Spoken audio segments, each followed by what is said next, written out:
Shalom et bienvenue sur la Croix Ma Vie, une chaîne apologétique. Je vais partager avec vous dans cette vidéo 4 impacts de la puissance du nom de Jésus. L'intérêt de cette vidéo est grand et multiple, mais je vous explique un de ces aspects, c'est de nous amener à prendre conscience de la valeur du nom de Christ et surtout nous encourager à nous y appuyer lorsque nous sommes dans nos moments de prière. Installez-vous confortablement bien et voici déjà le premier impact de la puissance que porte le nom de Jésus. C'est lequel? Bien aimé, le nom de Jésus a un pouvoir spirituel. Le nom de Jésus détient le pouvoir spirituel. Ce pouvoir se manifeste dans plusieurs domaines de la vie. Voyez-vous? Et dans le milieu chrétien, dans le monde chrétien, quand on fait usage du nom de Christ, on le fait en synonyme, en sinuant, en rappelant, en évoquant une puissance qui est disponible. Je vous donne lecture de ce qui se passe dans le début de l'Église. Nous sommes dans Acte 3, le verset 6. L'apôtre Pierre qui parle, il dit ceci. « Mais je n'ai ni argent, ni or, mais ce que j'ai, je te le donne. Au nom de Jésus-Christ de Nazareth. Lève-toi et marche. » Voyez-vous bien aimé, ça c'est le premier exemple qui démontre à la fois le pouvoir et la puissance que portent ces noms et comment est-ce que cette puissance se manifeste notamment dans le domaine de la guérison physique. Ici, si vous ne connaissez pas les textes, c'est dans Actes, il s'agissait d'un monsieur perclus de jambes depuis 40 ans. Il a recouvré l'usage de ses jambes et il pouvait marcher à cause de la puissance du nom de Jésus. Et dans Marc chapitre 16, le verset 17 à 18, je vous donne lecture. Écoutez ce que le Seigneur dit lui-même à propos de son nom. Il dit ceci. « Voici le miracle qui accompagneront ceux qui auront cru en mon nom. 1. Ils chasseront les démons. 2. Ils parleront de nouvelles langues. 3. Ils imposeront le main aux malades et les malades seront guéris. » Chasser les démons. Voilà un autre domaine dans lequel cette puissance du nom de Jésus est opérationnelle. Ça réinstalle la paix, ça réinstalle la vie, ça réinstalle la liberté divine dans les destinées, dans les âmes, dans les vies de toutes les personnes qui placent leur confiance en Christ. Et ça trace un rappel que les démons, les sorciers et tout ce monde ne peuvent plus franchir dans le but de nuire ceux qui sont en Christ. Bien aimé, l'histoire montre que à cause du nom de Jésus, il y a eu beaucoup de cas de guérison, de délivrance, de manifestations de signes et de prodiges. Les aveugles ont recouvré la vue, les sourds ont recouvré l'usage de l'audition, les muets ont recouvré l'usage de la langue, les lépreux ont été purifiés. Voyez-vous, l'histoire raconte tout cela. Cela est dû à quoi? Cela est dû à la puissance du nom de Jésus-Christ. La deuxième manière dont cette puissance se manifeste, c'est dans le fait qu'elle transforme les vies et elle assure la rédemption. Oh, je le disais déjà tantôt, premier point. La puissance du nom de Jésus-Christ est capable de transformer les vies. Voyez-vous? Bien aimé, le nom de Jésus est vu comme un vecteur de transformation et de rédemption personnelle. Si tu places ta confiance en Jésus, si tu places ta confiance en son nom, non seulement tu vas te transformer, mais ce nom-là a aussi le pouvoir de te racheter. Tout homme qui est né d'Adam est vendu à la puissance de l'iniquité. Voilà pourquoi déjà tout bébé comme nous étions, on ne nous a pas appris à être têtu, mais on était déjà têtu. On te dit ne fais pas ça et tu fais exactement ce qu'on t'interdisait de faire. Voilà l'impact de la puissance de l'iniquité dans la nature humaine. Et quand on croit au nom de Jésus-Christ, nous sommes rachetés, nous sortons sous l'influence de cette puissance de l'iniquité. Voyez-vous bien aimé. Et dans Acte 4:12, ce sont les apôtres qui parlent. Ils disent, je crois que c'était Pierre, il dit ici, il n'y a de salut en aucun autre, car il n'y a sous les ciels aucun autre nom donné parmi les hommes par lesquels nous devions être sauvés. Le salut n'est que dans le nom de Jésus. Voyez-vous? Et dans Philippiens 2, les versets 9 à 11, l'apôtre Paul dit quelque chose de fort. Il dit ceci: c'est pourquoi aussi Dieu l'a souverainement élevé et lui a donné le nom qui est au-dessus de tout nom, afin qu'au nom de Jésus, tout genou fléchisse. Bien-aimé, tu as entre tes mains, pour toi qui crois en Jésus, un pouvoir et une puissance énorme. Si tu pries au nom de Jésus, si tu conformes ta vie au nom de Jésus, tu vas vivre la démonstration de cette puissance. Elle est en mesure de sauver, de transformer, de racheter. La rédemption, c'est le rachat. Je le répète encore, tous ceux qui sont nés d'Adam sont vendus à la puissance de l'iniquité. Voilà pourquoi jusqu'à aujourd'hui, depuis le premier meurtrier, il y a encore de meurtriers aujourd'hui. Parce que ce sont des esclaves de la puissance du péché. Mais ceux qui sont rachetés par leur confiance placée en la personne de Christ, la puissance du nom de Christ rend toutes ces personnes libres de la dictature, de la puissance du péché. La troisième manière, avant de voir la troisième manière, permettez-moi quand même de vous rappeler l'impact de ce nom sur le plan historique. Voyez-vous, la conversion, il y a eu des conversions en cascade, des grands personnages dans l'histoire. Je vous donnerai le cas par exemple de cet empereur bien connu, l'empereur Constantin. Il s'est converti au christianisme après avoir vu des choses. Bon, ça peut se faire interpréter de plusieurs manières, mais notons qu'il s'est converti à Christ. On ne peut pas rester indifférent à quelque chose qui nous titille, à quelque chose qui nous confronte, à quelque chose qui nous fait voir ce que l'on ne peut pas voir. Ça, c'est un exemple dans l'histoire qui démontre la puissance transformateur de vie que porte le nom de Jésus-Christ. Voyez-vous bien, on parle de Constantin, on parle d'Augustin et bien d'autres personnes. Le troisième impact de la puissance du nom de Jésus, c'est la propagation du message chrétien et l'influence culturelle.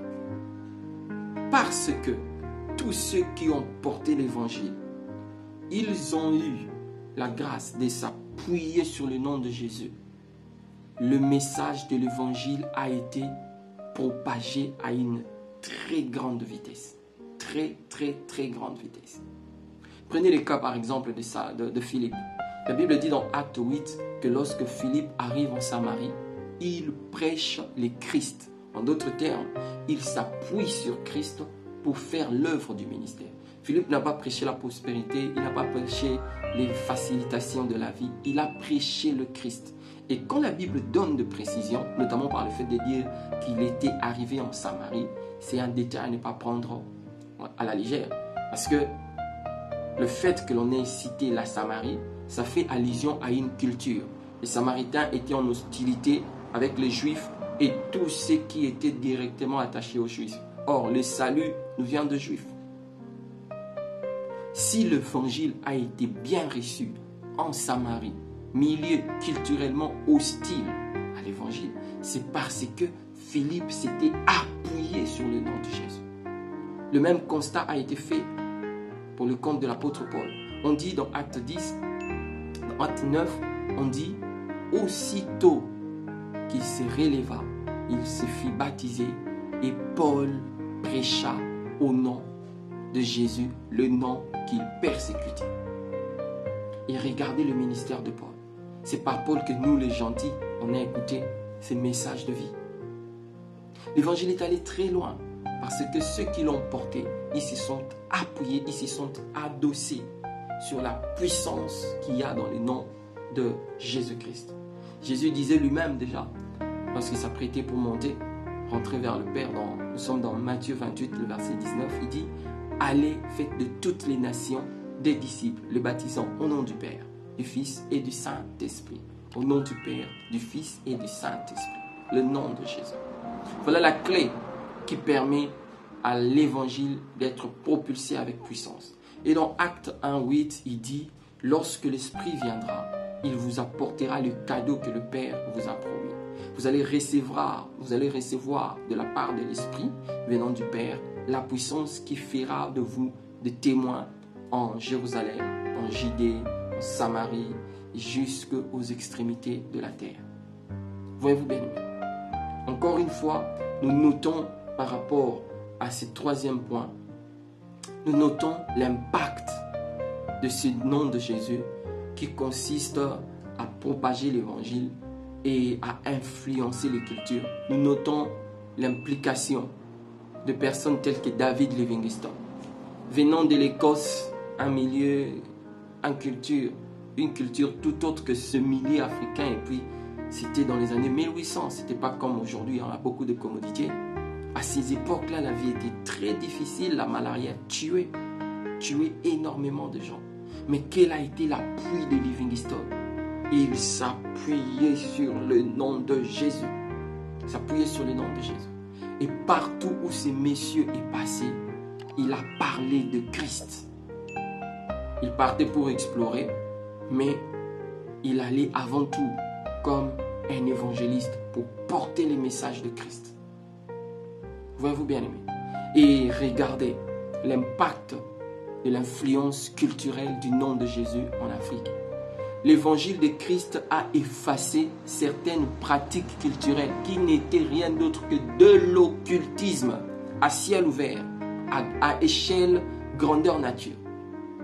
L'évangile est entré, nos ancêtres ont abandonné ces pratiques et nous d'aujourd'hui, leurs petits arrière-petits-fils, nous avons aussi abandonné ces choses. Ça montre la puissance que le nom de Christ a à influencer et à transformer de culture et de manière durable. Faites les calculs. Je ne dis pas que l'évangile est arrivé en Afrique par Livingstone, non. Mais depuis l'impact de son passage comme un des contributeurs qui ont amené l'évangile en Afrique jusqu'à aujourd'hui. Faites les calculs du nombre d'années. Si ça continue à persister, c'est parce qu'il y a un nom qui est puissant. Allons-y dans notre dernier point. La puissance du nom de Jésus a influé sur la législation et les droits de l'homme. La puissance du nom de Jésus. Bien-aimés, l'enseignement de Jésus-Christ a eu un profond impact sur le système de justice, la conception des droits de l'homme et l'éthique mondiale. Cet enseignement, le fait qu'on a enseigné le nom de Jésus, le fait qu'on a enseigné dans les universités, on a parlé aussi de Jésus, ce simple fait a influencé la conception du système judiciaire. Cela a influencé l'éthique du monde. Cela a influencé les grandes orientations juridiques et législatives de par le monde. Ça, c'est énorme. Très énorme. Bien aimé, on dit par exemple que des principes tirés des enseignements tels que l'amour du prochain, l'égalité et le pardon ont contribué à la formation de mouvements en faveur de droits civiques. Ça, c'est énorme. Ça, c'est énorme. C'est énorme. C'est énorme. Même si aujourd'hui, il y a le wokisme qui s'élève. J'aimerais dire au woke, je prépare une vidéo là-dessus. Vous allez rencontrer sur la route la puissance du nom de Jésus et le mouvement de wokisme sera très vite réduit au silence, comme tous les autres mouvements qui l'ont précédé. Ce n'est pas l'objet de cette vidéo. Écoutons ce que la Bible dit dans Jean chapitre 13, le verset 34. Je vous donne un commandement nouveau. Aimez-vous les uns les autres comme je vous ai aimé. Vous aussi, aimez-vous. Vous voyez, Christ a parlé de l'amour. Christ a parlé du pardon. Christ a parlé de l'égalité. Et l'histoire a retenu que la plupart des mouvements de droits civiques, surtout aux Amériques et consorts, cela est né de l'influence liée et produite par la connaissance de qui est Jésus. Regardez, qui a été le leader, le ténor de ce mouvement de droits civiques. On parle de Martin Luther, un pasteur baptiste. On parle même de Gandhi, Lui-même, Gandhi reconnaît avoir lu beaucoup sur Jésus. Même s'il n'était pas chrétien, il admet qu'il a été influencé par Jésus. Bien-aimés, merci pour nous avoir suivis jusqu'ici. Cette vidéo, c'était pour nous rappeler, nous rafraîchir dans notre génération l'importance qu'il y a de s'appuyer sur le nom de Jésus. Ne t'appuie pas sur un autre nom. J'aime cette chanson qui dit que tous les autres noms disparaissent. Alléluia. Que tous les autres noms disparaissent. Alléluia. Je vais m'arrêter ici. Je vous laisse dans la paix de Dieu. Je vous laisse méditer sur le nom de Jésus. Et d'ici à la prochaine vidéo, que la paix de Dieu, le shalom de Jésus-Christ soit votre partage.